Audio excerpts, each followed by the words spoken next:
In this demonstration, we will see the geometrical representation of the partial derivatives. That is, what is the geometrical meaning of the partial derivatives.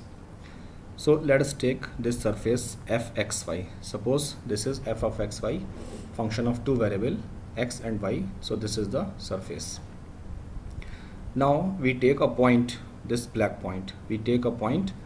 This point is a comma b, and if we take the z axis, then it will be a comma b comma f of ab. Okay, so now we want to see that if we differentiate this function f with respect to x or with respect to y, that is if we differentiate partially, then what is the geometrical meaning of this. Okay, so since we know that this is function of x and y, and by definition of partial derivative, if we differentiate f with respect to x, then y should be constant. We have to take y as constant. So now in this function fxb, we take y as constant, that is the value of y will be equal to b, which is a constant.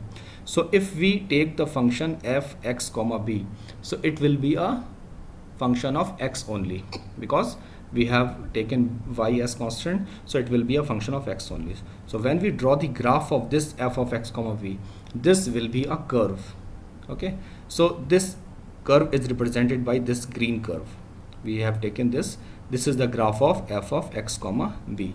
So here we have seen that when we draw the graph of f of xy, this will be a whole surface, and when we fix y, when we take y as constant, and when we draw the curve f of xb, it will be a curve. The curve is in 2 dimension, the surface is in 3 dimension. Now we take a point a comma b at this point. This is the black point a comma b, and we draw a line which is tangent at this point ab. So when we draw a tangent at this point, and which is the tangent to this curve only. Okay, so when we draw a tangent line at this point ab on this curve, then this line, this is the black line, and the slope of this black line represents the partial derivative of f with respect to x at the point a comma b. Because when we differentiate f with respect to x partially, it means y is constant. So we have taken this graph y is constant. So when we take y is constant, so the graph will be this green curve. Okay, now if we draw the tangent at this point, black point a comma b, so the slope of this tangent line will represent the partial derivative of f with respect to x at this point ab. Now suppose we change the point. Now we take the point here. Okay, so suppose this is the point something a1 comma b1. So when we take this point, and if we draw a tangent at this point, suppose we draw a tangent at this point, so the slope of that tangent will be the value of the partial derivative with respect to x at the point a1 comma b1. Similarly, we can take other points, we can take many points, and we can find the partial derivative of this function f of xy with respect to x at these points. Now suppose we want to find the partial derivative with respect to y at the same point a comma b. So now we will draw the graph of the function in which we take x as constant. So when we take x as constant, so the graph with the function will be only of y, and when we draw, that will be some curve. If we draw the graph f of the x coordinate is constant, and there is a coordinate y, so when we draw that graph, there will be some other curve, that will be some other curve, and the tangent at this point on that curve will be the value of the partial, the slope of that tangent will be the value of the partial derivative with respect to y at this point a comma b.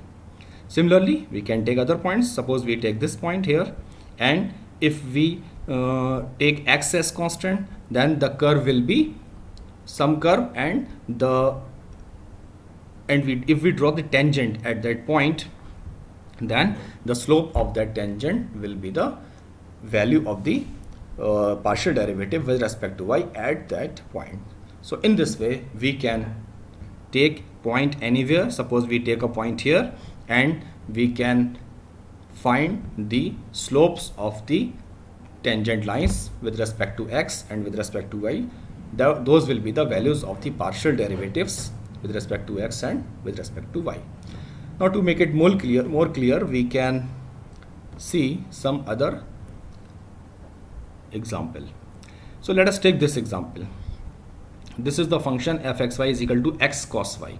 Okay, so if we take this function, this is the graph of this function x comma y. Okay, so here you can see that this is a surface. This is surface fxy equal to x cos y. Now we have taken a point here. This is the point. We have taken a point here, and we can change the point by taking the different values of x naught and y naught. So if we show here x plane, so this is the x plane, this purple plane is the x plane. X plane means this is a plane parallel to yz plane. Similarly, if we show here y plane, so this is the green plane. This is the y plane. Green plane is the y plane, that is, this is plane parallel to xz plane. Okay, so now we see what will be the partial derivatives.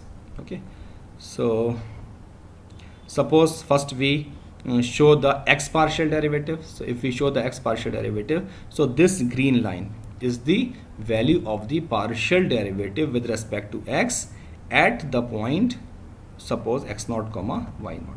So here you can see that this green line, the slope of this green line will be the value of the partial derivative at this point. Now if we show the partial derivative with respect to y, so this red line is the value of the partial derivative. So suppose we have this surface. Okay, now suppose we have this surface. So this red line, the slope of this red line will be the value of the partial derivative at the point x naught comma y naught. So we can change the point now. Suppose we want to change the point.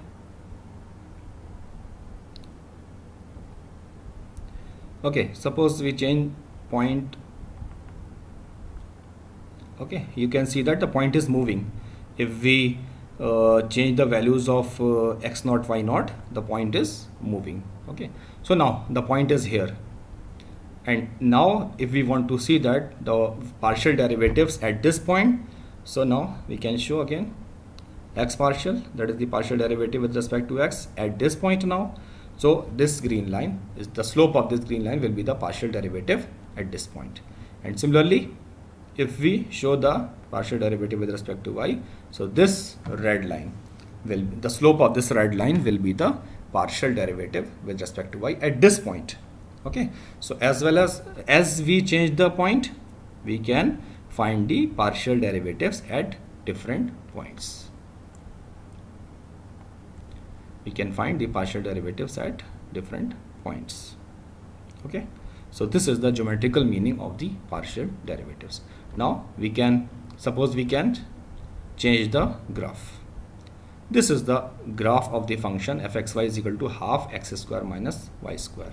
Okay, so here you can see that this is the graph of this function. This is the surface, half x square minus y square, and we have, suppose we have this black point, we have taken this black point, and the green line and the red line are the partial derivatives. The green line is the partial derivative with respect to x, and the red line is the partial derivative with respect to y. So when we find the slopes of these lines, those will be the values of the partial derivatives. Okay, again we can move the point. Okay, so when we move the point, again the slopes changes. Okay, now this is only the y partial derivative, that is partial derivative with respect to y, and this green line will be the partial derivative with respect to x. Similarly, we can take different functions. This is another surface, sin x minus y plus y cos plus cos x. The point is here, black point, and this green tangent line will be the The slope of this green tangent line will be the value of the partial derivative with respect to x. Now we see the partial derivative with respect to y. This red line, the slope of this, the red line is tangent, and the slope of this red line will be the partial derivative with respect to y.